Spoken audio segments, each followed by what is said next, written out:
Jovan Buha! Buha! Yo, yo, I'm Jovan Buha, NBA reporter for Buha's Block, and welcome to another live show. The Lakers fell 103-88 tonight to drop to 19-8. They remain number 4 in the Western Conference. They are just 4-4 over their past 8 games, but that is not the biggest concern.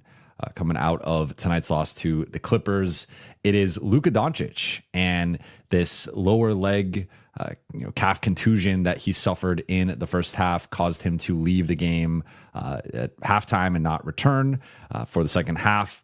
So with the Lakers already out, DeAndre Ayton, Austin Reeves, Rui Hachimura, and Gabe Vincent, they did reach a breaking point tonight in terms of available bodies, especially on the offensive side of the floor, and put up one of their worst offensive performances of the season, including the third worst three-point shooting performance in franchise history. So we have a lot to touch on, but a quick shout out to everybody in the chat.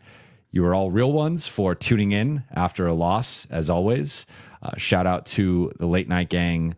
Appreciate you guys. Let's get into the first takeaway from tonight's game. Buha's big picture. LA reaches its breaking point. And you guys know I like to try to provide nuanced takes and go into the nitty gritty. But for me, sometimes it could just be a reductive perspective on a game. And for me tonight, LA just reached a breaking point with available bodies of entering tonight's game. They were without 3 starters and without Gabe Vincent. And then you have Luka get hobbled in the first quarter. I'm still not sure exactly what happened or when it happened, but he clearly was not himself in that first quarter.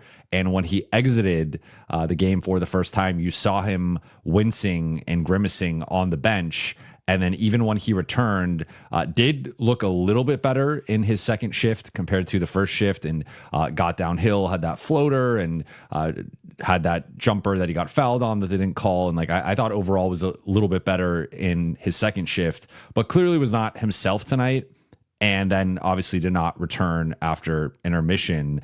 So LA just reached a point where I think with a more normal shooting performance, this is a closer game because they played really good defense tonight. I think that's one of the bright spots coming out of tonight's game, and continues to be a trend with this group now that they have leaned more into defensive-minded players, partly due to injury, just because of who's been in and who's been out, but just also like Jared Vanderbilt being back in the rotation, Jake LaRavia and Marcus Smart playing a little bit more, Jackson Hayes playing a little bit more, Maxi Kleba playing more. Like, they've leaned more into the defensive side of the ball, and I think that has had some real positives on that side. But the offensive side has obviously taken a bit of a hit here as they've played more limited offensive players, and that's going to be a takeaway I touch on a little bit later. But overall tonight, it's just tough to read too much into it, because if this is the Lakers group moving forward, or this is the group that they have Tuesday against Phoenix or Thursday against Houston, they're obviously going to be underdogs in those games without Luka, without Austin, without Rui, without DA, and without Gabe, right? So at this point, they're just playing at least a couple guys that probably should not be playing for them in serious games against real competition. And the Clippers are, in my opinion, better than their record. Now, they're not a good team. Kawhi had a really good game tonight. Harden put up numbers, but was rather inefficient. Zubats ended up getting injured in the first quarter, twisting his ankle, and he left, and that was a big blow for them on both sides of the ball, as a post-up threat, a roll threat, offensive rebounding threat, and then also as a rim protector. So they were dealing with some stuff on their side too, but this is a team that clearly we saw there's a step up from playing Utah to playing the Clippers, even with Utah being on paper the better team, just based on record and performance up to this point. I believe they had won 4 of 6 going into the last matchup with the Lakers. But tonight, I don't really want to, there are some specific things I'm going to touch on with the takeaways that I think we can apply and learn from moving forward. But in a general sense, I don't want to overreact in either direction to LA losing a game without 3 starters in the first half, 4 starters in the second half, and then a back end rotation guy in Gabe, right? I'm more so focusing on the starting group and really like specifically those guys all being such important offensive pieces, with Luka and Austin being the engines of this offense. Like LeBron had a great game. I'm going to touch on that. But we know, like, up to this point, Luka and Austin are the only 2 teammates in the NBA averaging 25 plus. They had that historic start to the season offensively. So not having those guys, and even with how LeBron was playing, like you obviously, he's going to be off the floor at times. You want to stagger it. There's a big gap between staggering LeBron and Luka, or LeBron and Austin, versus LeBron and Nick Smith, right? Like that, there's just a gap there. But then also missing DeAndre Ayton and his rim pressure, his finishing. He's been one of the most efficient finishers in the NBA. He's also been an effective rim protector for LA. And then also Rui Hachimura and his 3-point shooting, floor spacing, and ability to attack a closeout, hit a pull-up midi. Like he's not, I don't think, been playing his best basketball lately, but he still is a valuable offensive piece and clearly LA's best shooter. That goes without question. So I just thought LA really missed the collective tonight. There's not much you can do other than rest up and get healthy. And again, there are some more specific things I'm going to touch on in terms of like the game itself and what we learned. But in the big picture, right, this is Buha's big picture. They just were decimated tonight, and this group does not ultimately have, like, yes, they have the Portland game, they have the Minnesota game. They have some nice wins when they've been decimated, but I think those are more, there's a reason why those games were so impressive. And in general, I think this team is still relatively top heavy with like their top 7, 8, maybe 9 guys. And when they're missing 4 of those guys, and tonight in the second half, they were out 5 of those guys, like I just think that's too big of an absence to overcome. In terms of notable performers, we have to start with LeBron James, who carried the Lakers offense for most of the evening. 36 points, a season high for LeBron on 15 of 28 shooting, 3 for 7 on threes, 3 for 5 at the free throw line, only 4 rebounds, only 3 assists.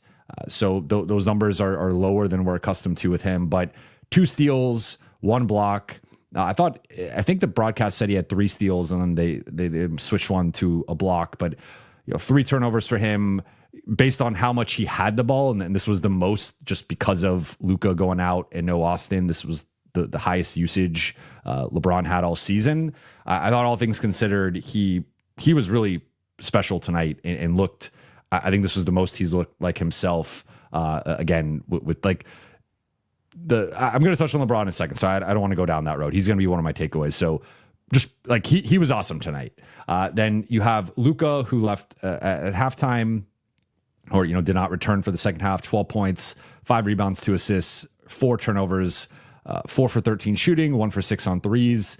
He was headed toward one of his rougher games of the season in terms of like an actual half. That might have been his worst half of the season, or in I would say, in competition for that. Now, again, we don't know when he suffered that calf contusion. It certainly played a role in his, I think, lack of lift on the 3-point shot. And it does feel like, he has been dealing with leg contusions at various points this season. So I don't know if this is something that he previously suffered that's been lingering, or if he just re-aggravated it, or what it was. But Luka was clearly not himself tonight. And I think what was pressing a little bit, continuing to force the step back 3 that just wasn't really there, and just, also had some contact on drives that didn't go his way, and then clearly frustrated him. And I thought, just did not have the best first half. But again, it's hard to separate how much of that was pre-injury versus post-injury, and what type of impact that had on his performance. But again, like anytime he's doubling up his turnovers to assists and missing 9 of his 13 shots, 5 of his 6 threes, like not a good Luka performance. Jake LaRavia, I mean, this dude, like the performance of the Banshees is going to kind of get lost tonight because the Lakers lost and have not been playing their best basketball as of late. But Jake LaRavia, 12 points, 11 rebounds, 6 assists, like sort of triple double watch. 6 assists is like, maybe, probably need like 7 to be on triple double watch, but a really nice all around performance from him. 5 for 11 shooting, 0 for 4 on threes. So he was 5 for 7 inside the arc. Did miss a layup late and a couple free throws late that could have helped LA close the gap a bit. But the 7 offensive rebounds, Jake has been unleashed over the last few games. Like the Lakers have rebounded the ball better offensively anytime he's been on the floor all season, and he has been a good offensive rebounder this season. That is one of his clear strengths. But with LA's newfound emphasis on offensive rebounding and that being more of a priority, Jake has really stood out. Obviously, Jake, Vando, Jackson, but I think more so even like, tonight, no one else had more than 2 offensive rebounds. Jake had 7. Like he's been incredible in this regard. And then I also think he did a great job on Kawhi Leonard. Like Kawhi had 32.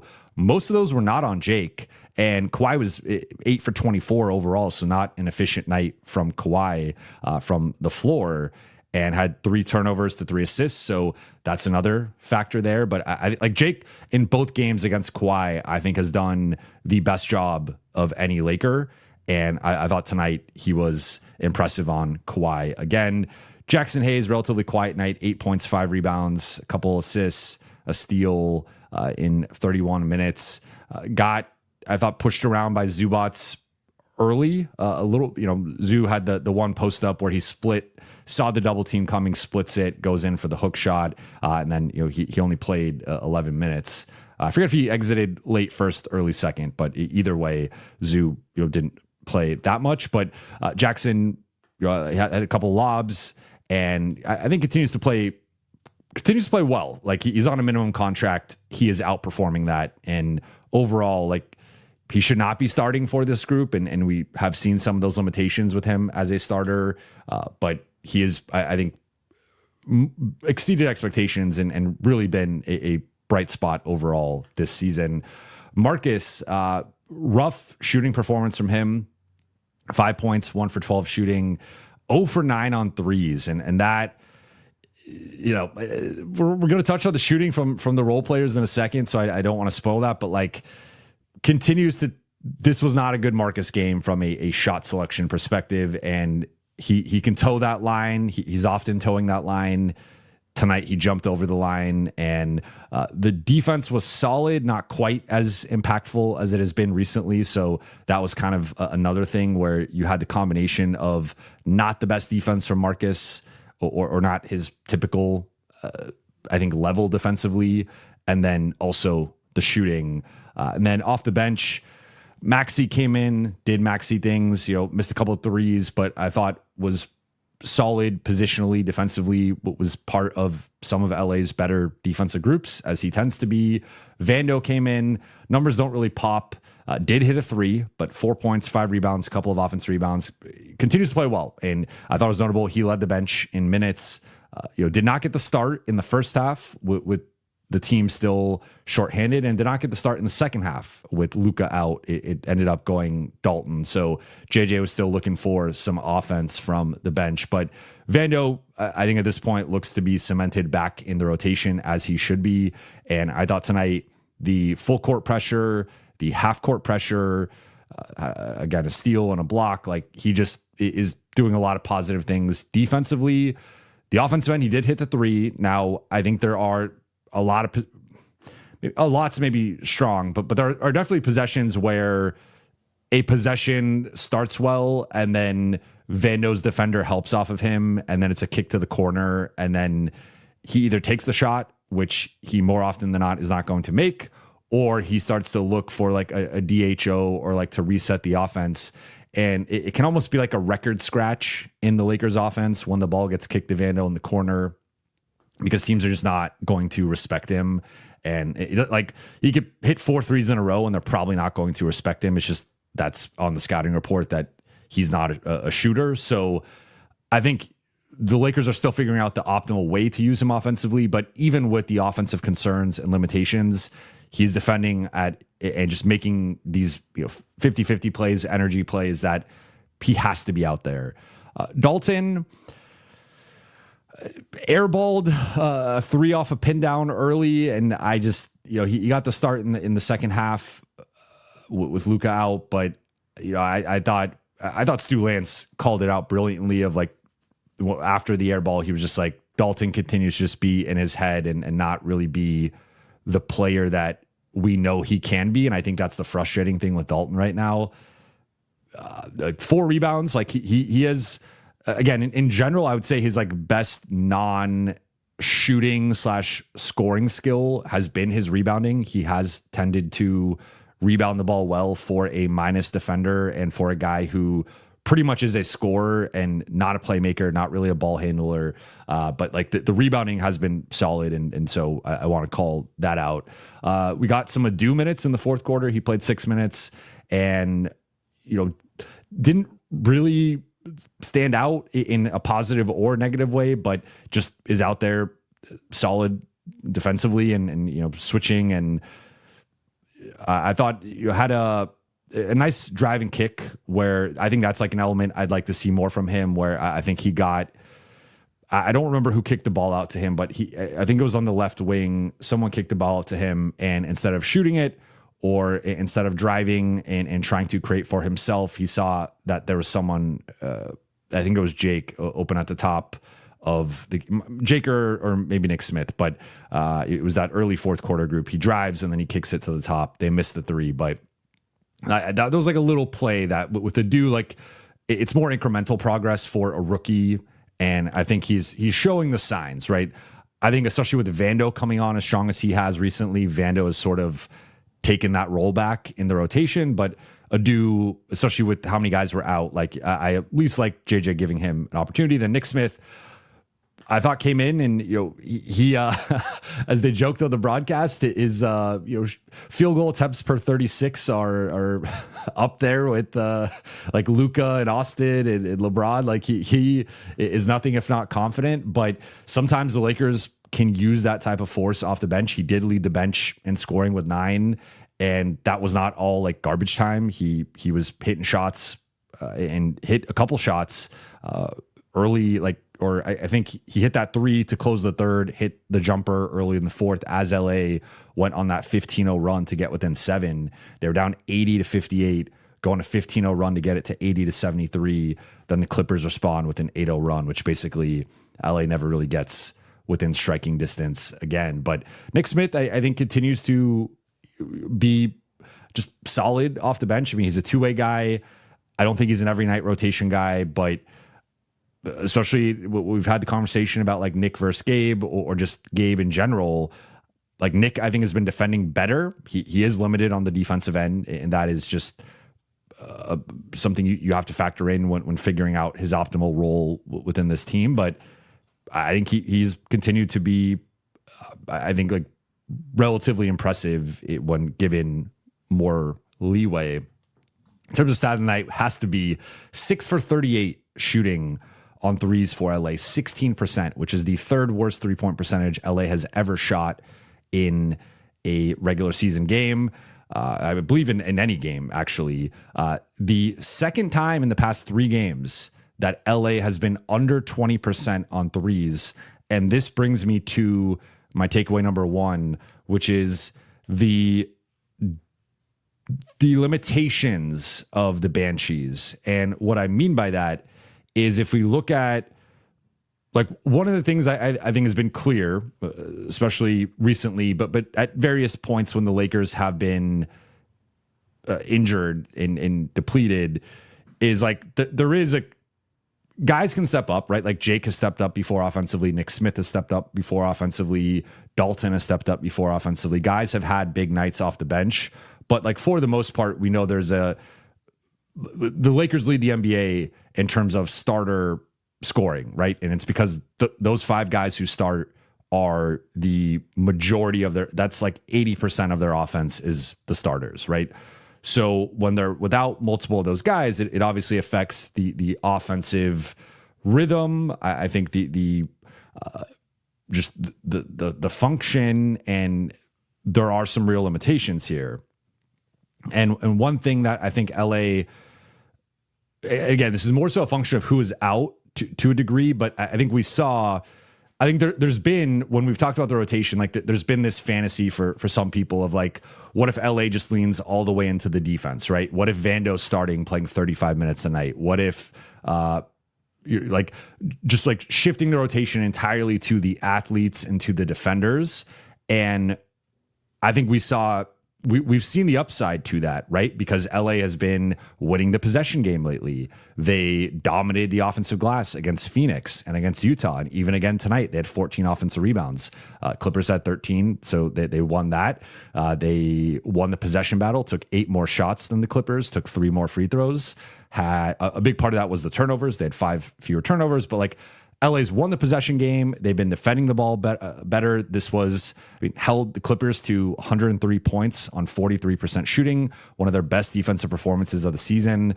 Clippers had a 112 offensive rating, which you take that as the Lakers, that would be a top 10, if not borderline top 5 defense. I think it's borderline top 5. So like really good defensive performance from LA. The issue is they put up 88 points and they shot 6 for 38 on threes. And some of that was just poor shot luck and guys just bricking. But when you look at the Banshees in particular, Jake LaRavia, 0 for 4. Marcus Smart, 0 for 9. Maxi Kleba, 0 for 2. Jared Vanderbilt, 1 for 3. It's kind of funny that Vando was the one Banshee to hit a 3. But that's a 1 for 18 combined from the Banshees. And that's, I think, the challenge here moving forward for JJ in terms of figuring out the rotation is that the Lakers, like, this is where we get into the whole two-way conversation and how many actual two-way players the Lakers have, because the Lakers have this conundrum right now where, like, you're getting most of your points from Luka and Austin and LeBron and Rui and DA. But there are some real defense, like that lineup has been a net negative, and there's some real defensive concerns. Then your bench has, Jackson, obviously when DA is back, but like Jake and Vando and Marcus. And if you want to throw in Maxi as a borderline like 10th guy or whatever, they've been playing some more double big looks with Maxi and Jackson. The issue there is just those guys can't shoot. And so the Lakers are in this like, JJ really has to be careful with how he structures and I think tilts the rotation, because I think with the starters, he leans far more into the offensive end, and it just has not really clicked with that group on either end. And then with the bench, he like staggers and basically keeps it relatively like balanced. And you see some of those lineups are positive, but sometimes it does tilt into the like 1 star plus the Banshees. And that has worked recently, and that has worked, against Utah, against Phoenix. I have some concerns about those types of lineups working against an OKC or a Denver or a Houston or New York. Like, I think you need another high level offense. I don't think you can play those teams with one high level offensive player out there. I think you need at least a couple, if not 3. But this is the challenge moving forward. And I think this is another factor that LA really has to consider on the trade market is like, yes, they clearly need that 5th starter. They clearly need that like 2-way threat, whether it's a Herb Jones or whoever else. But another factor is like the shooting. Like the shooting has been a concern, and it should not be overlooked when thinking about that player or maybe adding another bench player or 2. Like the shooting has been a real concern. And I feel like the Lakers continually have to make these decisions between offense and defense and shooting and defense. And even then, like they don't have much shooting to pick from, to choose from, right? Like Dalton has not shot the ball as well as you would want. Rui's been the one consistent guy. Austin and Luka. Luka's been trending. He has not shot the ball as well since coming back from Slovenia, but he had been shooting the ball better. Austin's been shooting the ball better. Gabe had been shooting the ball better, not as much lately. Marcus is very up and down. LeBron has largely been down, but been a little better lately. But like, just point being, I think this is one of the biggest challenges for JJ moving forward is like, yes, the Banshees are playing better. Yes, the Banshees deserve a certain role. And JJ, I think, went too much away from the Banshees and like that type of identity. At the same time, if you just basically play the Stars plus the Banshees, I don't think you have enough shooting and teams are starting to figure out, hey, we can leave Marcus Smart open. And there will be nights where he hits 8 threes like against the Spurs. There will also be nights where he goes 0 for 9 against the Clippers. Same thing with Jake. He's a bit timid, doesn't really want to shoot, only wants to shoot when open. Maxey right now just has like no lift on his jumper. It's straight line drives, like barely hitting the rim. And then Vando, we already know about his limitations. So I just think this is something to file away of, look, like Luka was 1 for 6. It wasn't just the Banshees. Luka was 1 for 6. Dalton was 0 for 2. Nick Smith was 1 for 5. So some of the Lakers' better scorers and offensive players also did not shoot well, but those guys typically shoot at a certain baseline level and have a certain baseline level of contribution on the offensive end. With the other guys, like sometimes their primary offensive contribution is just taking open threes, and I don't feel great about any of those guys reliably hitting open threes in big games. So that's just something that I think the Lakers have to figure out moving forward. Takeaway number 2 is LeBron has his best offensive performance of the season. And I thought this was really encouraging to see because outside of, I thought he played really well against the Clippers earlier in the season. That was his 3rd game back. He had the game against Philly, of course, where he scored 10 straight in the 4th. Phoenix and Utah had some moments offensively where he was incredible. But tonight, with the 15 of 28 shooting, he had not attempted more than 18 shots in a game. So not only did he cross that threshold, he crossed that threshold by 10 field goals. So like by far the highest usage of LeBron's season so far, and hit 3 threes, which was the 2nd most threes he's hit in a game this season. And I just think I wrote down several of the ways the Lakers used him. And it was like he had a couple back cuts against John Collins in the half court. He had that steal and dunk. He had another transition dunk. He actually had a couple of them. He had a pull-up jumper. He hit a step-back contested 3 over Zubats. He had a baby hook in the post. He had a couple of drives on the left side of the floor. He had an and one off of a pick and roll with Luka. They started to go to the Luka LeBron pick and roll a little bit in that first half. So just the variety of ways. And I didn't like second half was much more pick and roll heavy for LeBron, much more ISOs and post ups and using him to attack in different ways. So I just thought like the variety of ways that the Lakers used LeBron tonight was really encouraging, and it remains like it's still a work in progress in terms of going back to the Utah game. I think the Lakers were minus 22 in the minutes that LeBron and Luka were on the floor, and plus 30 in the minutes that it was just one of them. So that right there speaks to the dynamic right now in terms of the Lakers continue to be better with one of the big three on the floor, or if it's two, it's probably Austin and LeBron or Austin and Luka. Austin's kind of been the bridge guy there as the second guy. Otherwise, if it's like Luka and LeBron have not fully clicked as a duo, and that is something that I think will continue to develop and unfold and will happen in the future. But I just look, we've not really seen LeBron have to carry the offense in a real way. And even tonight, there were some limitations with that, right? Like I think his handle around half court has been a little shaky. We've talked about sometimes he'll just like kind of dribble into, like he'll just dribble the ball off his foot or just get stripped or something. And that's still a work in progress with LeBron. But overall, like I thought this was the most assertive, the most confident, the most at ease that LeBron looked. And if there's like a positive takeaway from this game, if they can get that, like he's not going to take 28 shots every game. I think he's probably going to be somewhere in that like 15 to 18 shot range, maybe up to 20.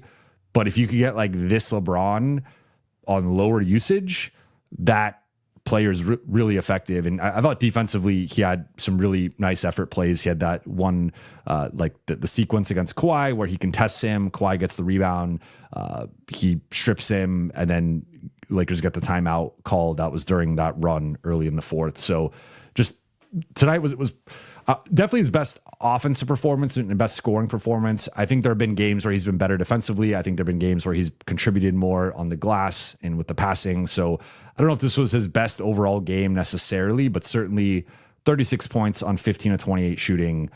It was nice to see LeBron return to form in that way of just like put the team on my back and no one else can make a shot. And you know, they only had 3 guys in double figures. Luka was a double figure guy from the first half.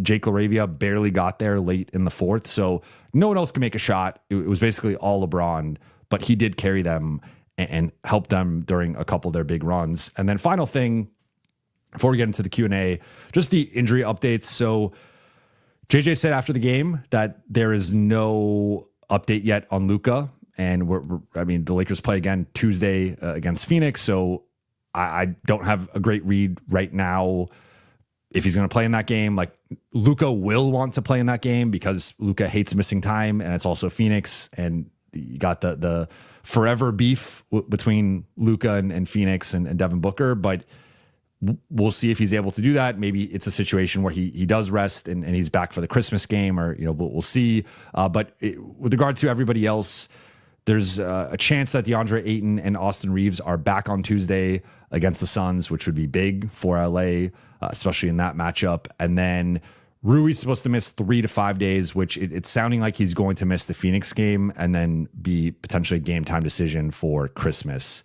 And then Gabe, no real update on him. Maybe, it's sounding like he might also miss the next game and then maybe be back for Christmas. But with Gabe, I have some cautious pessimism with Gabe because anytime he's out, it typically tends to linger and he's out a little bit longer. But also, like, Marcus took a couple big shots. In this one, he had the charge against Kawhi, which they kept showing the replay of it. And I was like, I don't know how this dude got back up after that, because Kawhi is a big guy and he took a knee right to the chest. And then he also had the flagrant foul where it looked like he hurt his calf, everyone's injuring their calf. That's like the injury of the past 12 months. He closed the game, so he seemingly is fine, but that could just be something to tuck away when we see the next injury report. Is Marcus on it? Is Marcus available to play? But with all that said, let's get into the Q&A. First one from Michael D. Thank you for the super chat. The shot selection is reaching a boiling point, in my opinion.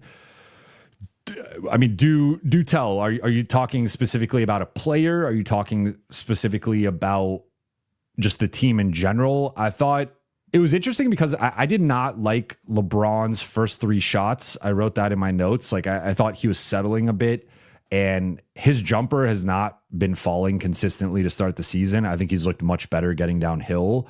But then I think his first shot or the first make was that step back or sort of fade away contested 3 against Zubats. And then from that point on, he got into a certain groove, got out in transition a bit, and got to the rim, got to the free throw line, and then the jumper started to fall a little bit more consistently. With Luka, I agree. I think he's had more so in the first half than the second half. Like I thought against Utah, as I said at the time, like much better second half than first half performance from Luka.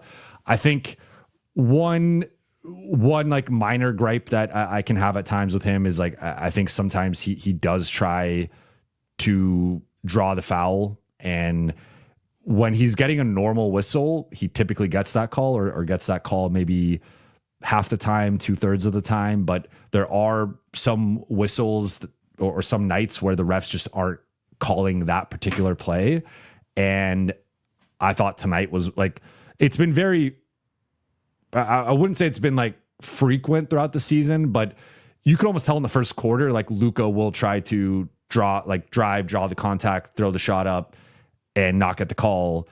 And then he continues to do it. And then that becomes like a relatively low percentage play just because, he's more so focusing on the contact rather than the shot itself. And he can still make it because, we saw that one play he had going to the left where he flung it up. Like he can make those shots, and that's why he gets so many and ones on those. But I think you can kind of tell within the first like couple if the refs are going to give him the whistle or not. And if they're not, I think he needs to do a better and quicker job of changing up the game plan a little bit, because if he's not getting that call, I think he has to stop with like the pseudo grifting, in my opinion. But in general, the shot selection can be better for the group. I think we've seen how much I think they've really missed Austin and just the dynamic he brings offensively. I think they missed DeAndre Ayton, the dynamic he brings as a roller, and just like with Jackson, it's if Jackson can't get within of course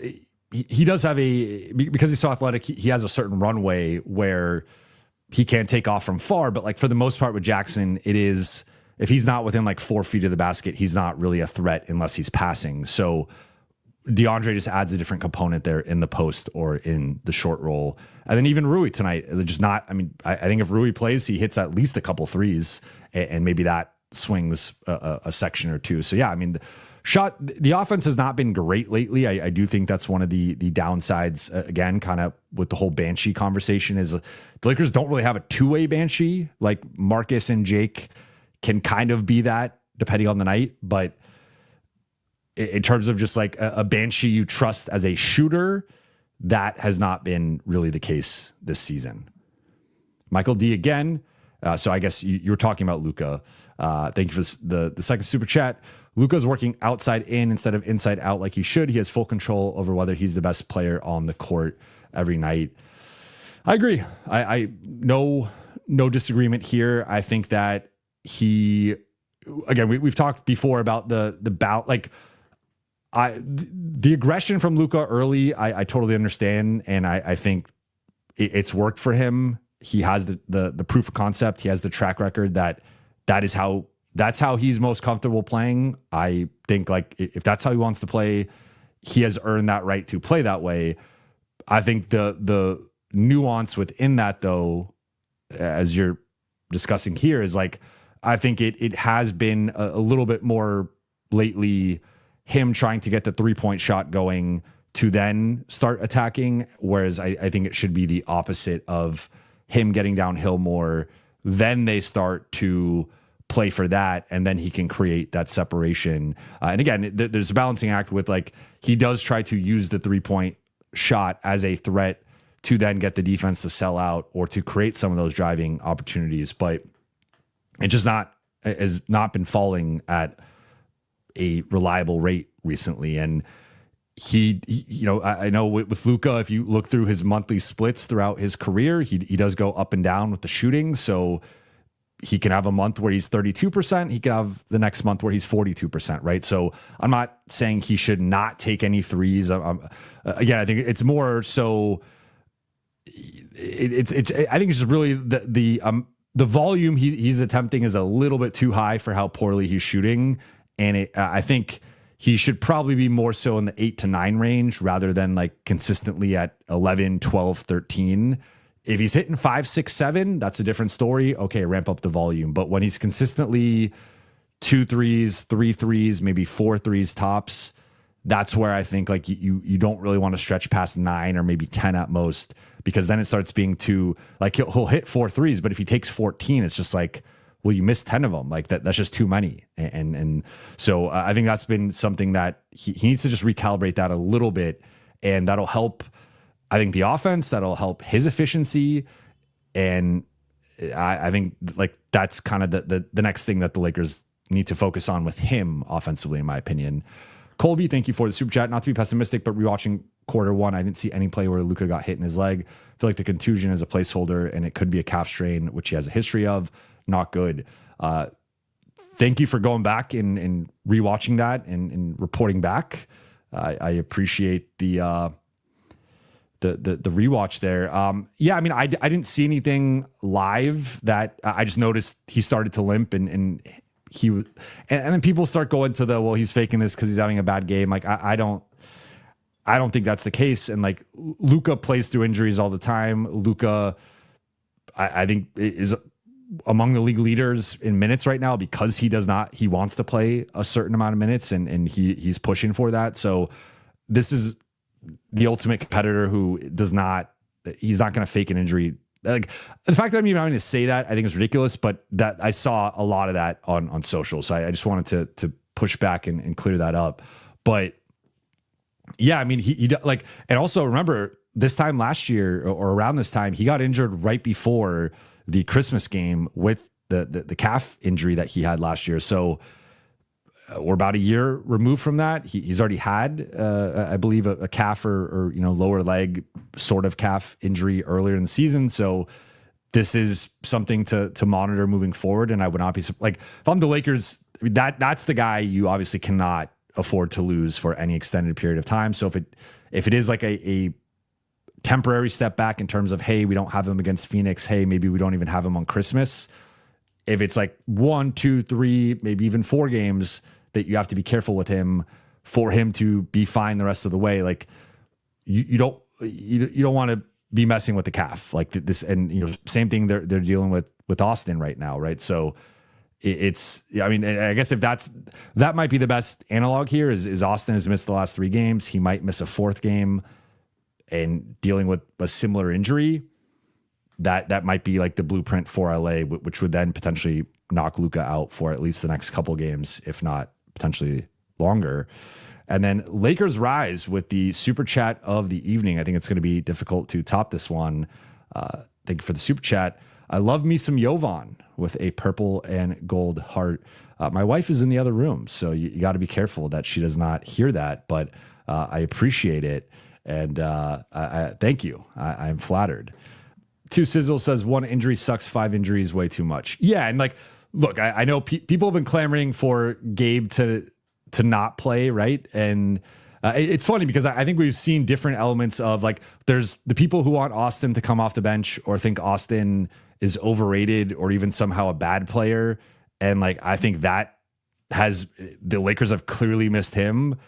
Gabe has been out of the rotation, but I think they've missed him to a degree. Definitely the least of the guys who have been out. Like Luka obviously missed the second half, and we saw the impact there. DA, I think that's self-explanatory. And then even Rui tonight. Like I know, I mean, I've been a proponent of him moving to the bench, but that doesn't mean I think he shouldn't be on the team or shouldn't be in the rotation. And like I think LA missed the shooting tonight and just that threat. So I think we saw with basically everyone who was out the different ways that LA has missed them. And when you combine, like individually, they could get by. And we've seen for most of the season, the Lakers are 19-8 in spite of their injuries, right? Like they have been one of the more injured teams in the league, and they've missed LeBron for the first 14 games. They missed Austin for multiple games, Luka for multiple games. Pretty much everyone, I believe, other than Jake LaRavia, if I'm not mistaken, has missed a game this season of the core guys. So like they've won in spite of that, but 5 is just like, that's like Portland status, right? Like against Portland, they had Austin and basically Austin, DA, like they were pretty decimated. No Luka, no LeBron. I think no Marcus, maybe no Gabe as well. I mean, this is no Luka, no Austin, no DA, no Rui. Like this is a lot. Madison, Austin is currently dealing with his own calf injury. So that is, I'll get you it's officially a left calf strain. So that's more, Luka has a contusion right now. Strain is more severe than a contusion. And actually, strains typically cost you 2 to 4 weeks. The Lakers estimated Austin at being out around a week, but he has missed 3 games now. We're about to hit the 1 week mark. So we'll see if he's back Tuesday against Phoenix. But so Austin's dealing with a calf strain. Luka's currently dealing with a calf contusion, but I assume they will do more testing on that just to make sure it's not a strain. Sarah said, thank you for the super chat. Give us something to feel good about. I think I'll give you a couple things. I think the defense has been better in especially the last couple of second halves, the Phoenix second half, they have that 24-0 run. The first half against Utah was a disaster. The second half, they held them to 57 points, had a couple of nice runs, and that was ultimately the difference in the game. Tonight, held the Clippers to just 103 points, 49 points in the second half, and they forced Clippers had 16 turnovers. Lakers didn't do a great job capitalizing off of that. Actually, they had 19 turnovers overall because they had several shot clock violations, which I thought was a real testament to LA's defense. They had multiple shot clock violations. They had Bogdanovich got stolen there. He was about to get an 8-second call in terms of getting the ball across half court, and then LeBron and Vando trapped him and he turned the ball over. They had a inbounds 5-second call, remember, against the along the baseline where Harden couldn't get it in. And then Lakers just did a really good job. 7 steals, 3 blocks, not the 21 stocks they had against the Suns, but this was I think this is a more replicable approach defensively and outcome defensively. You're not getting 21 stocks every single night. This was just a really solid defensive performance from LA. They did not lose this game on the defensive side. Really the only thing you could quibble with on the defensive side was the offensive rebounding, which really hurt LA. The Clippers had 13 offensive rebounds and overall won the rebounding battle 48-43, though a big part of that was, of course, LA missing more shots. But outside of the defensive rebounding, which part of that is no Ayton, no Luka in the second half, and just playing in some ways bigger lineups, in some ways smaller lineups, but especially Luka and Ayton are their 2 best rebounders right now. Not having those guys, I think, impacted that. But outside of that, it was a really solid defensive performance. And then I think LeBron having the game that he had would be my other big positive from this game of LeBron. I mean, if you look at LeBron's performances now, 26 against Phoenix, 28 against Utah, 36 against the Clippers. That's 3 straight games of 26 plus. He is trending in the right direction after some rough shooting performances. Remember, 39% against Dallas, 30% against Phoenix, 24% against Toronto. His last 5 games, 71% against Phoenix, 50% against San Antonio, 47 versus Phoenix, 47 versus Utah, 54 versus the Clippers. So LeBron is playing much better offensively. I think there's another gear to get to defensively for LeBron. And I think when the Lakers are closer to whole and he doesn't have to do as much offensively, that needs to be the focus for him, is just based on the roster and based on the makeup of certain lineups. They need more from him defensively. That's just the reality of the situation. But I think having Luka and Austin, obviously he can do less offensively and them ultimately be fine. But I think if he continues to shoot the ball better, especially from deep, and then ramps up and is a more consistent and stable defender, he's right there with what the Lakers have needed from that spot in the lineup. So yeah, I would say the defense and LeBron for me are the 2 biggest positives and 2 biggest things to feel better about after tonight's game. Tally Khalifa, what up? What do the Lakers need to do to replicate some of the defense from the 20-4 run? I think a big thing has been this is where Vando was sorely missed and where Vando has come in and made a real impact, has just been the ability to pressure and be disruptive. I think one of the big issues for the Lakers, and this has been something I've talked about a bunch of times on here, has just been the soft switching in terms of the point. It was actually a really interesting point listening to Dunked On, the show by Nate Duncan, and he had Jared Dubin on, and they were talking about, they do this show every season on basketball, league-wide NBA trends. And the number one trend that they talked about was, ball pressure and teams, pressing more and basically taking the Indiana and OKC style of defense and implementing it. And we're seeing more pressing, or seeing more guys picking people up at 3/4 court, full court, half court. The pickup point is, I believe, the second highest in terms of or second furthest out that it's ever been in NBA history. And so that's been a real league-wide trend. But what was interesting, what was Jared was going through the different numbers of each team and the leaders versus the teams beyond, or at the back of the pack. And I believe the Lakers are the team that picks up the primary ball handler the second lowest in the NBA in terms of the second closest to the basket. So while you have teams like Miami and Portland and OKC pressing and trying to pick up the pace and like play a certain style, the Lakers. Now, there were several other teams that, Denver was back there, New York was back there, Houston was back there. So to be clear, this isn't like a Lakers only thing, but I don't remember who was the team that did it less than the Lakers. But point being, like the Lakers, I think they just let teams get into their offense too easily, and they don't disrupt them. They don't make them feel uncomfortable. They let them walk into threes. They let them just dribble the ball up and start their offense. And I think one of the things we've seen LA shift against that has been picking up Jake LaRavia, doing the Jose Alvarado kind of sneaking behind ball handlers and poking the ball loose against Phoenix, or Vando picking guys up. And like one of the best things for me to see when Vando's out there is either Vando pressuring the guy catches the inbound, starts to dribble, and is like, all right, I don't want to deal with this. Let me give it to someone else. Or Vando just is denying it, or they don't even want to give the guy the ball. Then someone else has to run over from half court. They pass the ball to that guy, and then they initiate the offense that way. So like that little disruption, it seems like a small thing.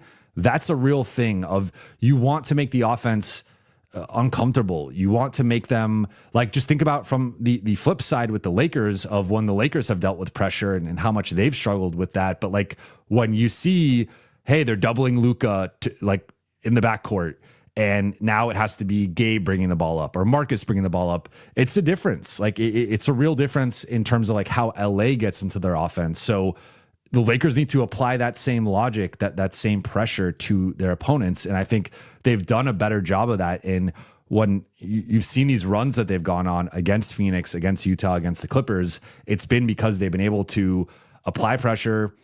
Some of those lineups are switch everything lineups, 1 through 5 switching, but because Maxi's out there, they have the personnel to do that, or they're going smaller, right? They even did some of that against the Spurs down the stretch of the NBA Cup game.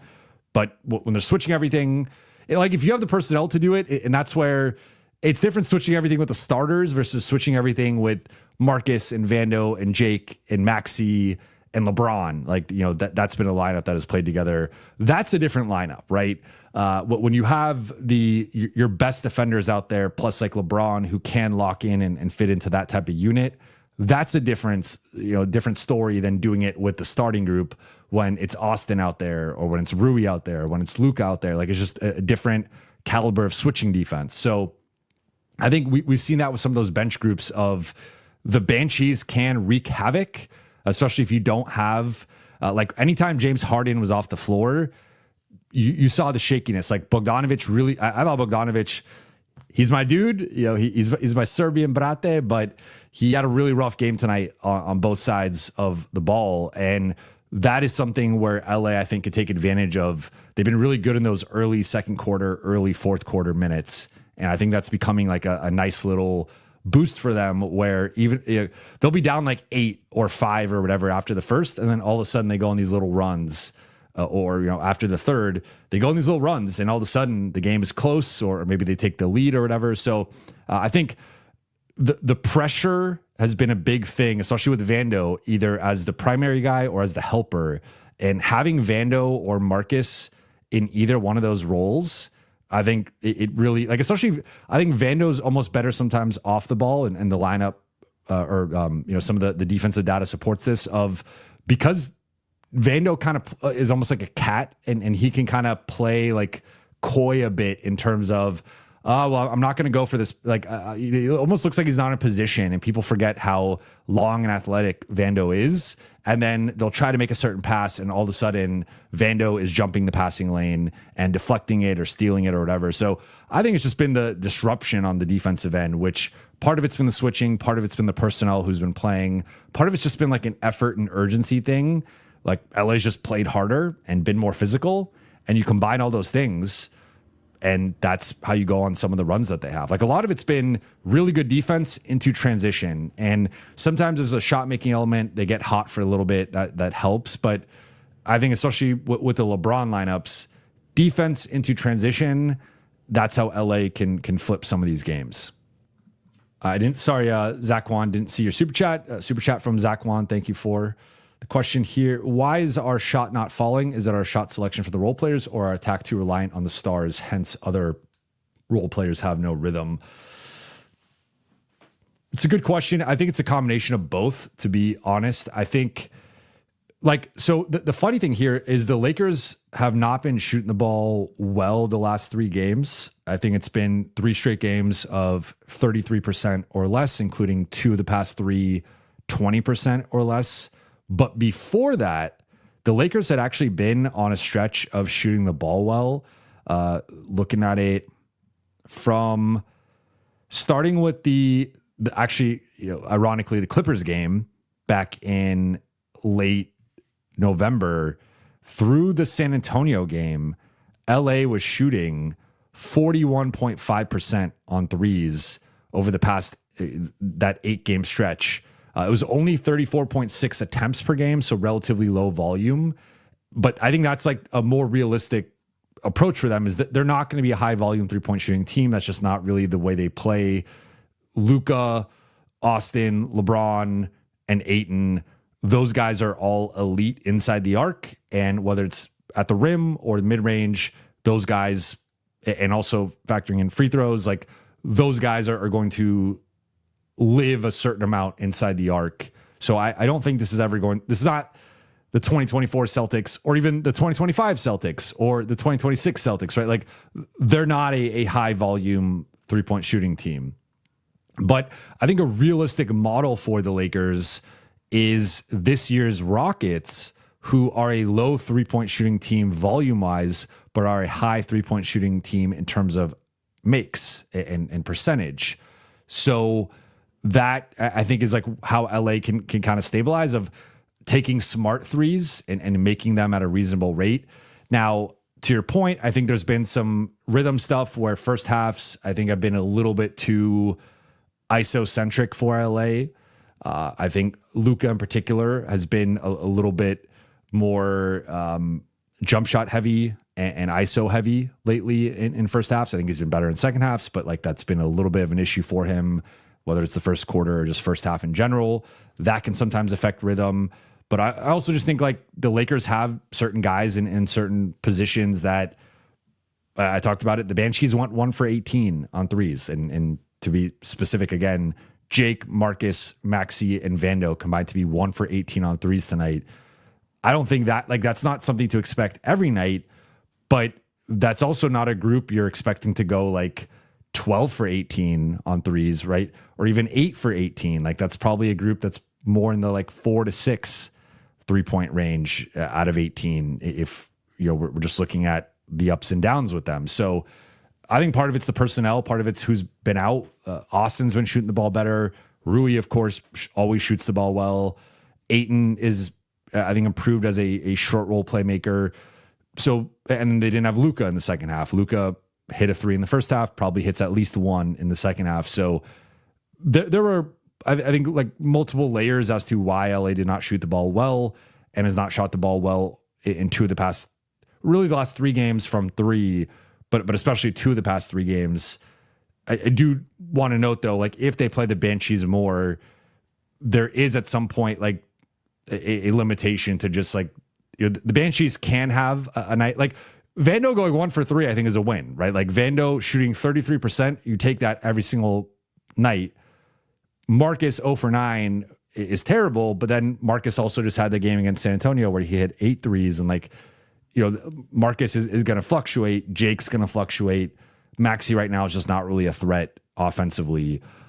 So there's just some limitations with some of their best defenders where those guys aren't reliable shooters. And as they try to like sometimes throughout the season, and JJ's talked about this, there will be a point of emphasis for the group that right now it's the defensive side, right? Like the defense, much better tonight, but entering tonight, the past 12 games, they had been the 27th ranked defense in the NBA. The Lakers are going to lose in the first round if they defend at the 27th ranked defense in the NBA level, right? Like the defense has been terrible going on 3 weeks. They've had some nice moments. They've had some good runs, some good quarters, some good halves, but in totality for the past 3 weeks, the Lakers have been a terrible defense. And that is now the point of emphasis that they need to turn around. And that's been the focus. And part of it's been a rotation thing. Part of it's also just been coincidentally Austin's out and Rui's out and DeAndre's out. And like they've shifted way more toward defensive minded guys than offensive minded guys. So that's had an impact. But I think we've also seen now with that shift, there is a limitation of just some of these dudes are not reliable shooters. And that's where when LA's on the trade market looking for certain guys, I think that they do need to factor in shooting to a degree here because there is more margin for error winning the possession game, being a better defensive team. I totally agree and understand with that or agree with that, understand it.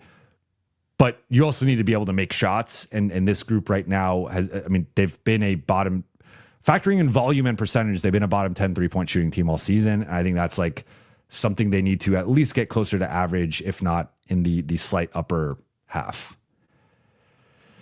Keon Park, thank you for the super chat. Luka mental breaks easily when not shooting well from threes, not getting fouls. He can't switch his state in games, needs to learn the mental from Bron. It's along the lines of what I was saying earlier. Like, I don't think I'm not going to go so far as to say he breaks easily. I think that's a little harsh, but to your point, like I think when the jumper's not falling and he's not getting certain foul calls that he's accustomed to, he can start to.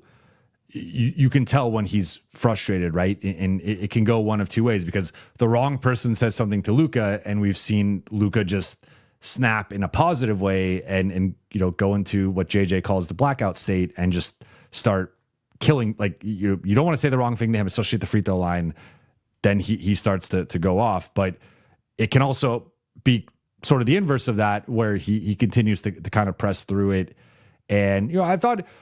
I did think was much better in the second shift than the first shift. He had the lob to Jackson and got downhill a couple times, got to the free throw line a couple times. Like I thought he was looking a little bit more like himself, but clearly was not moving well, was limited defensively, and overall just was like grimacing and was in some pain. So it made sense that LA had to yank him and just not bring him back. But I agree with the general premise that like, when things are not going great, there probably needs to be a little bit quicker of a recalibration in terms of, again, I think more so with the not getting the calls, where if he has his move where he gets you on your hip, on his hip or sort of his side, and he will go up and with the left side of his body draw the foul, with the right side, because it's he's kind of creating that separation and space, he's still able to get the shot up, and he gets a lot of and ones on those and draws a lot of fouls on those. But when he does that a couple times and he doesn't get the call, that's when I think it needs to be okay. Like instead of doing the trying to draw the foul, get the and one type floater or little runner, like get to the rim where you're a 90% shooter and either get to the rim, draw a foul that way, or just attempt a shot closer to the basket or drive and kick, right? And then reset the offense and go into a different action or something. But I think we kind of know when he's not getting the call, because very rarely, he will eventually get it, but very rarely does Luka not get that call 2 or 3 times and then start to get it. It's pretty much, if the refs aren't calling that, they're not going to call it for most of the evening. And again, it's probably only happened 5 or 6 games all season. But those 5 or 6 games, it's been pretty consistent. The refs are like, hey, we're not calling this foul. It's very minimal contact. You're not getting that. So he has to adjust to that a little bit better. And the 3-point shooting, again, that's been something we've talked about. It needs to shift it a few more 2-pointers, a few less 3-pointers. Danica, thank you for the super chat. Love Luka, but his recent performances have been rough aside from some great games. Was Kidd better at optimizing him, or is the Lakers roster lacking key pieces? I think to the earlier points, in general, I think the Mavericks roster complemented Luka better than this current Lakers roster.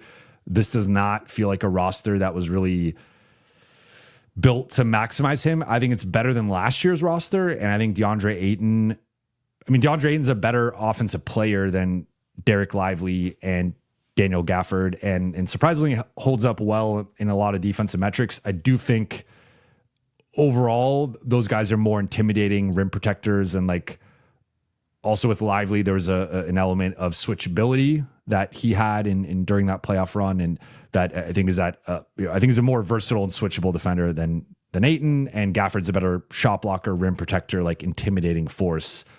But Ayton is a better, more skilled, talented, productive offensive player compared to those two. So like that's been a positive for LA. I think Marcus has fit well, and the Luka Marcus minutes have been really good. Luka and Austin have also been good.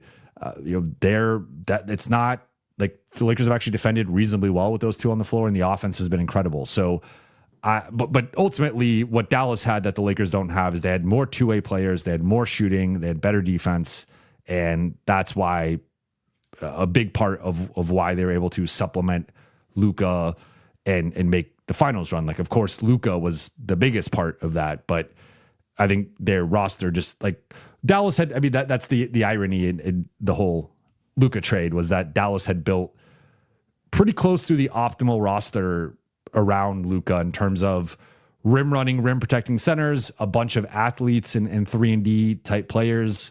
And then he had up to this point, arguably his best sidekick in Kyrie. And then like that was the build, right? And then they decided to tear it all down. So sorry again to Mavericks fans, but that's just the reality of the situation. And in terms of Kid being like, I don't know if I'm not. I don't have enough of perspective on like the every night with Kid and Luka, right? Like I obviously watched Dallas prior to the Luka trade and Dallas during the finals. Like, I was locked in on Dallas conference finals run, locked in on Dallas, the finals run. So I do have like recollection of how Dallas operated, but I think one thing that JJ has done positively lately, a little bit this game, more so the Utah game. I wish I actually called this out last game, and it after every show, there's always like 1 or 2 points I wish I made that I just didn't make. And one of the big things was LA was using Luka off the ball more. I believe he came off 14 off ball screens, which was, I forget if it was the second most this season or his second most as a Laker, but that's a high number.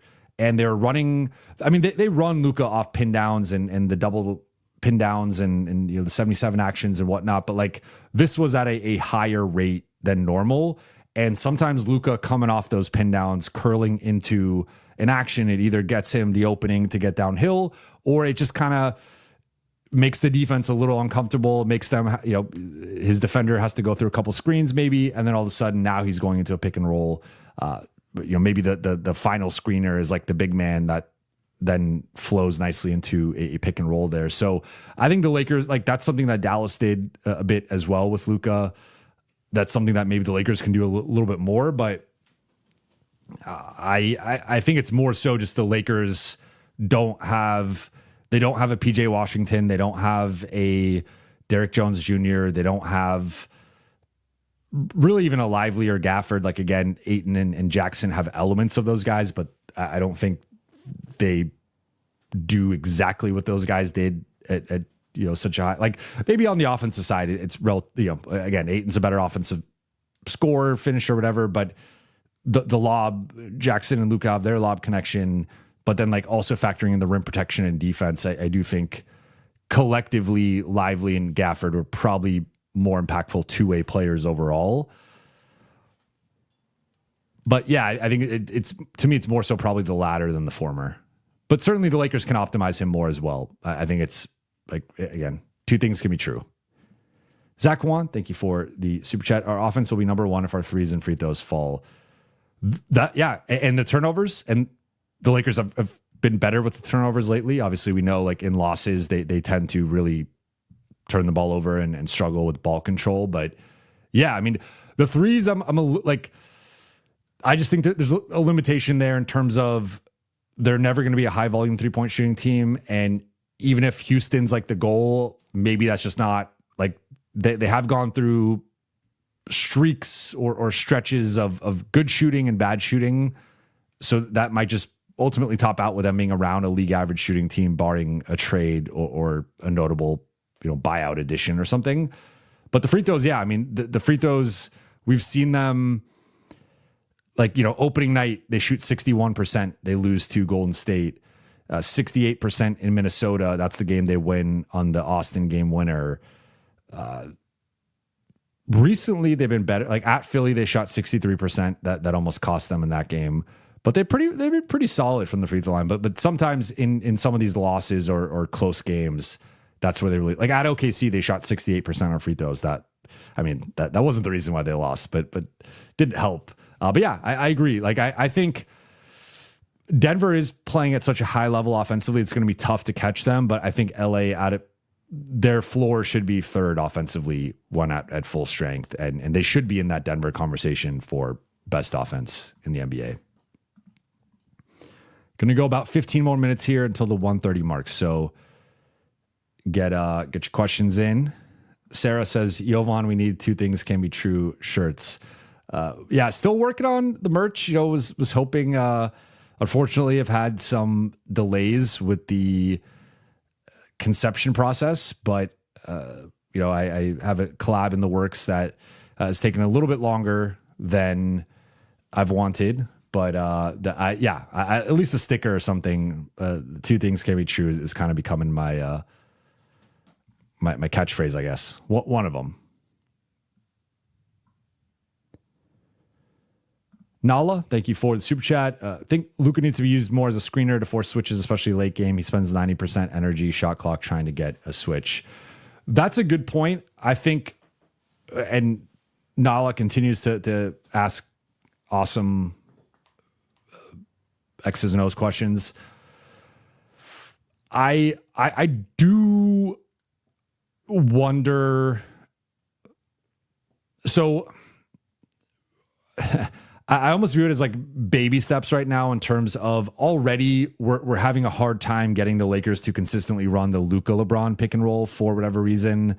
I don't know if that's a Luka and LeBron thing. I don't know if that's I think it's more of a JJ thing than a Luka and LeBron thing, but that is not happened at the frequency that I would like. And I've been clamoring for this since like the beginning. I mean, if you go back to when the Lakers traded for Luka, I think I had an episode or a breakdown or something about like 5 things I want to see or sort of like, 5 things to whatever, something along those lines. And one of the things was I wanted to see more Luka LeBron 2-man game. It just has not happened consistently up to this point. So I think that's like the first thing. And if I get what you're saying, you're not advocating for Luka to be like a roller necessarily, although if he can slip a screen or roll into space, he can do that in depending on time and score and the context, like it could make some sense. But I would like to see like the first step in this process. Then I think you could get to the inverted. And I know you're not necessarily saying LeBron as the ball handler here, but I think, I guess it depends what they're doing with Austin and what the matchups are, right? Like, is there a bigger mismatch for Luka with LeBron's defender or with Austin's defender? I don't think you're running pick and roll necessarily with DeAndre or Rui or even Marcus in like crunch time. So it's probably Austin with the ball or LeBron with the ball. And then it's like, who's the bigger mismatch against Luka? And will the team even switch that, right? Like maybe some teams try to trap or blitz or hedge or whatever they want to do in that situation. So I think that the first part is like, I would like to see more just Luka Austin 2-man game and Luka LeBron 2-man game. And that almost be like the first step and like foundational piece to this. But to your point, like I think that's it's interesting. I don't think, to be completely honest, that Luka like wants to screen a lot. I think if it was something he wanted to do more of, that would be a bigger part of the offense.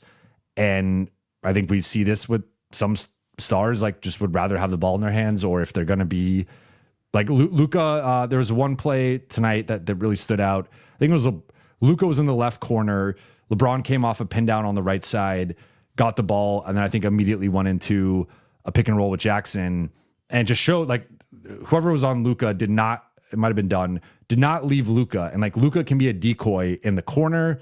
Luka can come off weak side actions, but this could just sometimes be a thing with, like, for example, James Harden has never been a primary screener or like a frequent screener, right? Like Russ refused to be a frequent screener for the Lakers and then started to do it more with the Clippers and Nuggets and whatnot. But like, especially when a guy's in his prime, I think the Lakers are going to want Luka to probably have the ball. But I think to your point, it's more so, can you get Luka to screen to trigger the switch and then get the ball to Luka and then have him attack out of there? So yeah, I mean, I think we've seen Golden State do this with Steph as well to trigger a switch. So it's something they could throw in. And LA's offense has not been as intricate lately, and I think that's something that they need to get back to. But yeah, I would like to see this more. I agree with you.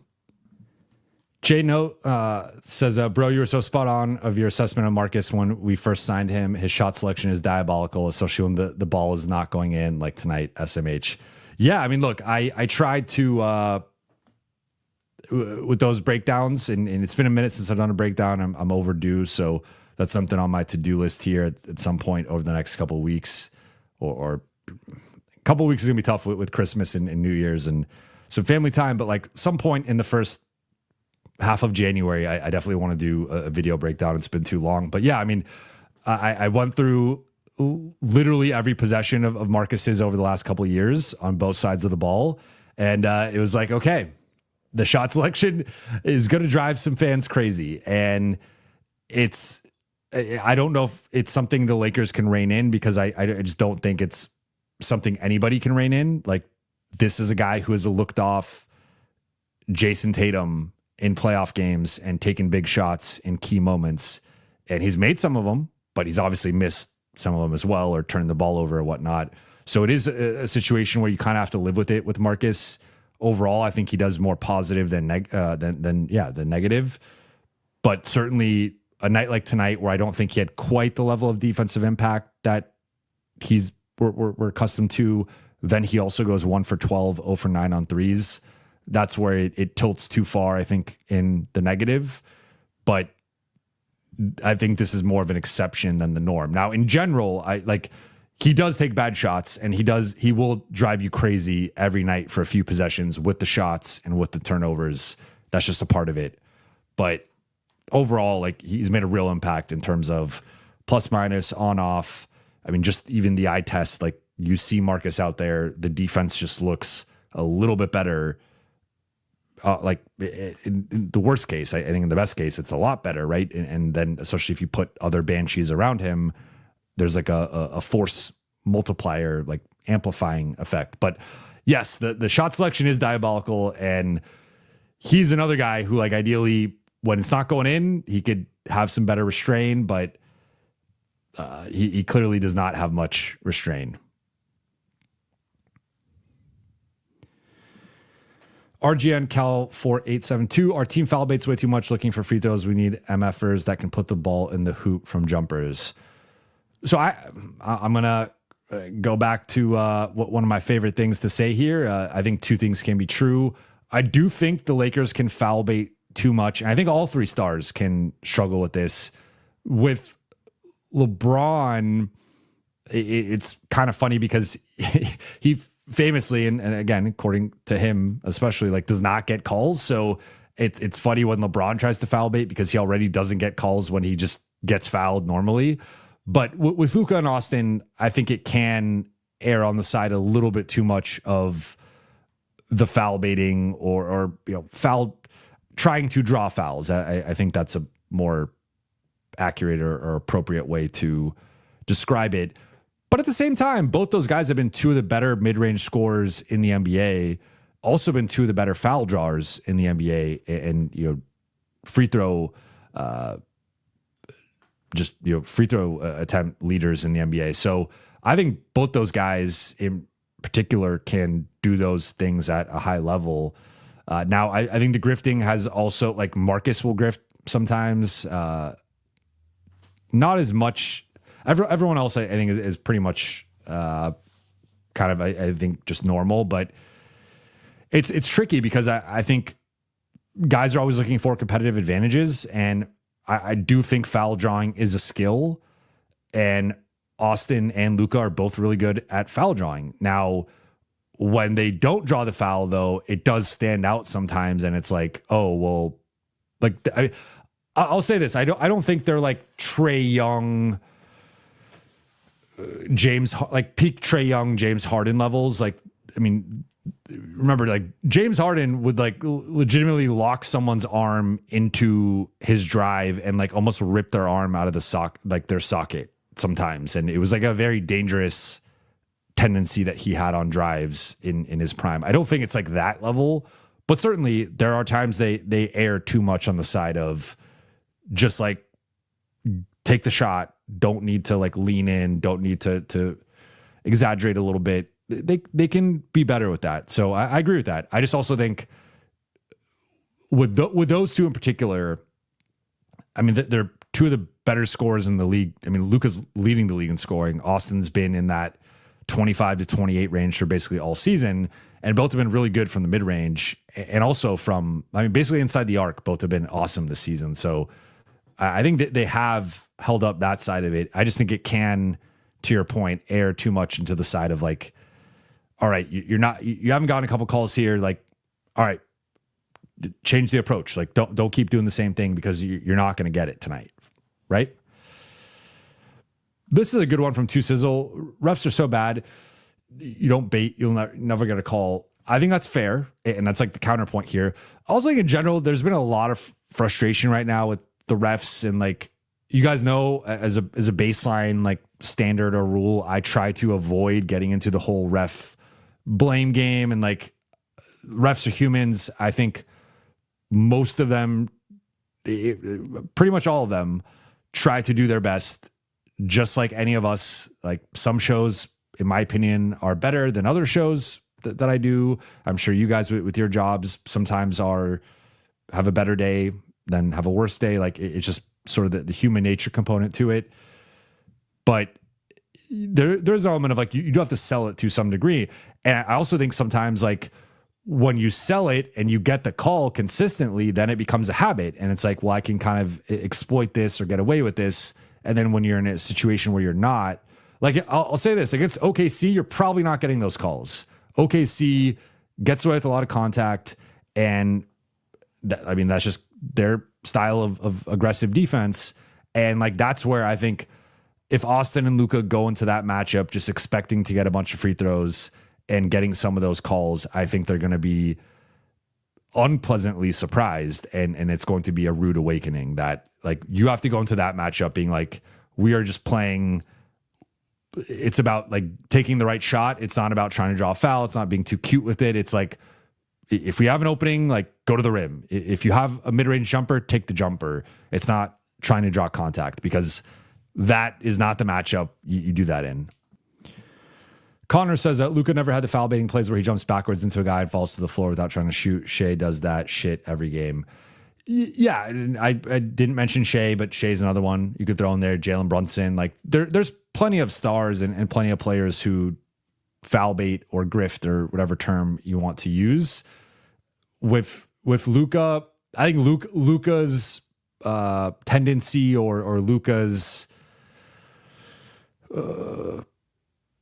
I guess tendency is like he does like doing the shoulder thing, which I think depending on how the game's being ref, depending on the defender, depending on just the context of the play, like sometimes that's a foul, sometimes it's not, sometimes it is a foul, he doesn't get the call, sometimes it's not a foul, he does get the call. Like, there's a lot of different ways it can play out. But yeah, I mean, he's not, I figured about Chris Paul did this a lot, right? He gets the guy on the hip, then Chris Paul would kind of just park himself, let the guy basically fall on his back and then shoot it. Like, he's not really doing that. So I think Austin does it as well, right? Like Austin has his flails, and I think with Austin, it's almost more of a body type thing where because he's more on the slender side, he can I think that's a big thing, right? Like that's why LeBron and Shaq and Giannis and Jokic and some of the bigger players don't always get as many foul calls or don't get as many foul calls as they could because they're so big and strong and powerful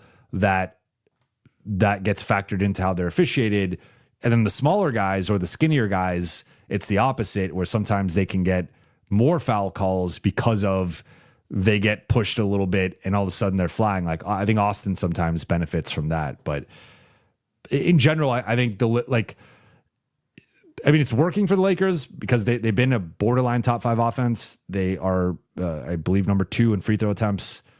So it is working, but there are, I think, especially in the losses, like I think about the Atlanta game and the OKC game, to my recollection, with Luka in both, and then also with Austin in the OKC game, they were not getting those foul calls. And that's where it's like, okay, you guys have to adapt a little bit faster, because if you don't, that's when the game can spiral a bit. Vince, no Luka update yet, unfortunately, but let me check my, no update yet. But the one thing I'll say is that it partly depends if it's a contusion versus a strain and how long the Lakers keep that designation. If it's a contusion, he could potentially play on Tuesday. If it's a strain, he's going to be out at least a week. Typically it's 1 to 2 weeks on the low side. So, for example, Austin's dealing with a strain right now. He's been out a week and might be out a bit longer. So I think that's the key distinction here, is if it's a contusion or a strain. Right now it's a contusion, but we'll see how it heals. We'll see how he feels in the morning. Lakers fortunately have a couple days off until the next game on Tuesday. So that I think that bodes well for Luka's chances of playing on Tuesday, but no real update other than that. I think the other thing, though, worth noting is this is an injury or a variation of an injury that Luka has dealt with before. So I wonder if the Lakers proceed with some extra caution, in addition to also this being like an epidemic across the league right now in terms of torn Achilles and like calf strains and calf injuries. That the calf is not, and it's not even just in the NBA, it's in NFL. Like, you don't want to mess with the calf right now. Like, this has been the year of the calf in a bad way. You want to be careful. So I think the Lakers will be extra cautious with this. And if he can play Tuesday, I think he will play. Luka does not like to miss time, but there is a chance that he obviously is out. Going 5 more minutes here. So if you guys got any final questions before we wrap.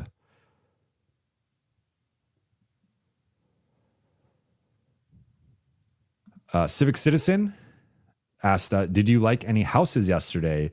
Yes, there is a house that we, I believe, are going to move forward on, and going to be potentially a big life change in terms of we would be moving to Redondo Beach.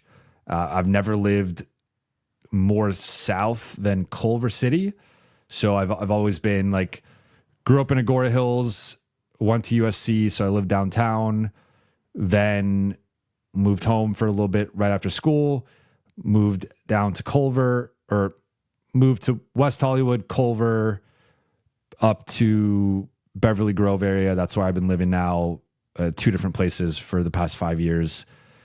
And then, we wanted to look for a 4-bed house, and not a lot of options in LA for those who have moved recently or been looking for houses recently. So I think we kind of knew we were probably going to go either somewhere into like Studio City, Sherman Oaks, Encino Valley area, or maybe come a little bit south into like the South Bay area.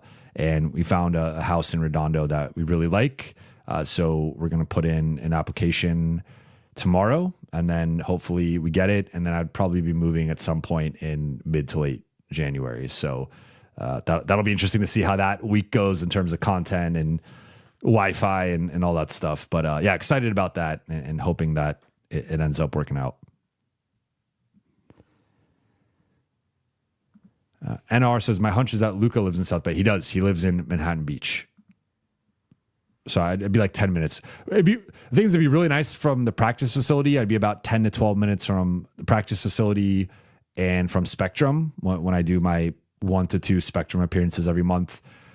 I will be much not much, but like a bit further from downtown. So unfortunately, after a game, I get home in like 15 minutes. That's not going to be the case if this ends up going through, where it'll be about 30 to 35 minutes post game, like driving home. So I won't be able to go live as early as I've been going after the home games, but yeah. Civic Citizen says, nice, good luck. Thank you. I appreciate it. I just recently bought my home. Moving sucks. Yeah, moving is my wife and I feel like we rarely fight, but we're probably gonna get a fight after I say this. But besides that, we almost like never fight. We both are just like very chill people, but the 3 times we moved, like that's always been the most tense parts of our relationship. That's when we're at each other's throats, because moving is very stressful. Thank you, White Falcon. I appreciate it. Madison, when is Jokic buying a house in LA? Can I get aggregated for a look?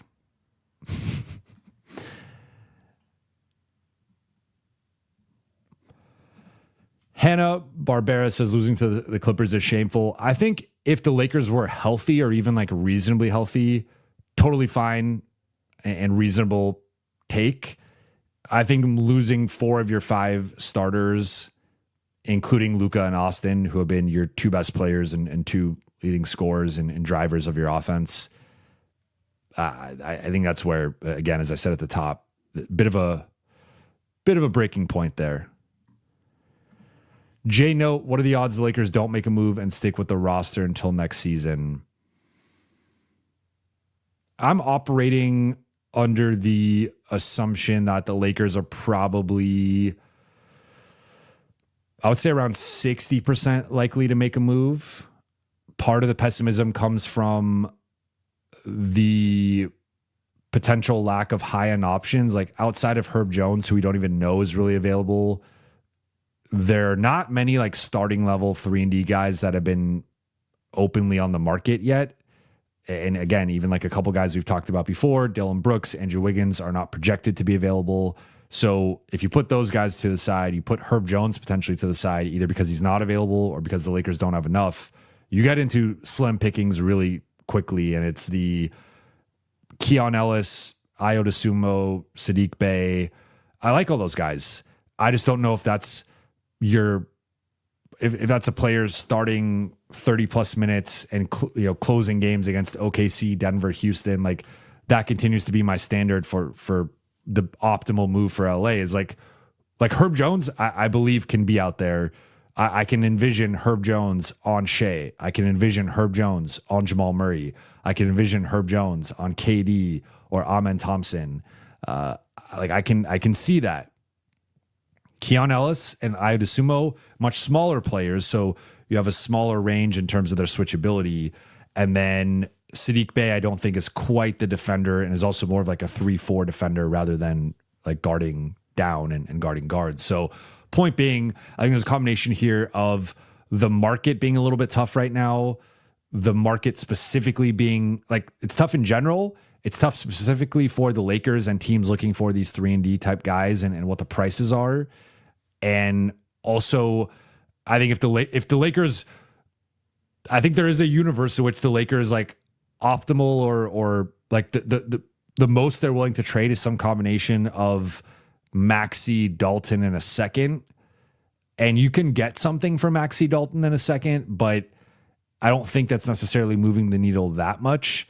And you're not even dipping into the Gabe, Rui part of it, the Adu part of it, or then at a higher level, the first round pick part of it. Like if you're not willing to even entertain trading like half your assets, and it's like your lesser assets, then again, we're talking about a small to maybe medium move if they're lucky, but probably a smaller move. So I guess I kind of flipped the question. In terms of odds they don't make a move, I'd put it around 40% right now.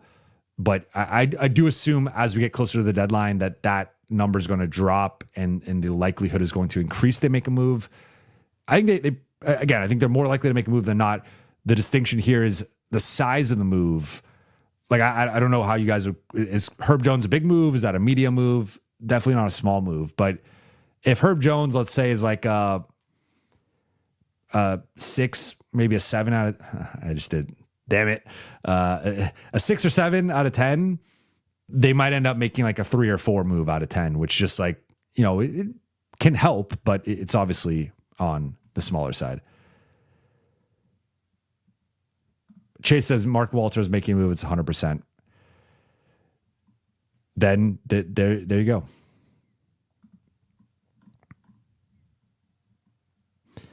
My wife is chiming in. LOL, it's true. We don't fight a lot, but moving stresses us both out. I said we never fight. So you're saying we don't fight a lot here. I think, I don't know. It's a little pessimistic. But everybody, shout out my wife's YouTube channel. She creates great nursing content for those of you who are nurses or have someone in your family that's a nurse. Definitely check out her YouTube or TikTok. And she makes some great content. So if you just look at Helena Buha RN, you'll find her work. It's a free plug, babe. I'm trying to get out of the doghouse here. All right. I think I'm gonna wrap. Yeah, I'm gonna wrap here. I appreciate you all for rocking with me. For those watching on YouTube, please be sure to hit that subscribe button, turn on channel notifications, and like and comment on this video. For those listening on Apple Podcasts, Spotify, or your podcast platform of choice, please be sure to follow, download, and leave a 5-star review. I'll be back on Monday with both Lakers Collective and a new episode of Buha's Block. Be on the lookout for that. Shout out to the late night gang. Shout out to the chat. Appreciate you all. Better days ahead. Let's, as long as everyone gets healthy soon, but better days ahead. But appreciate you all and hope you enjoy the rest of your weekend.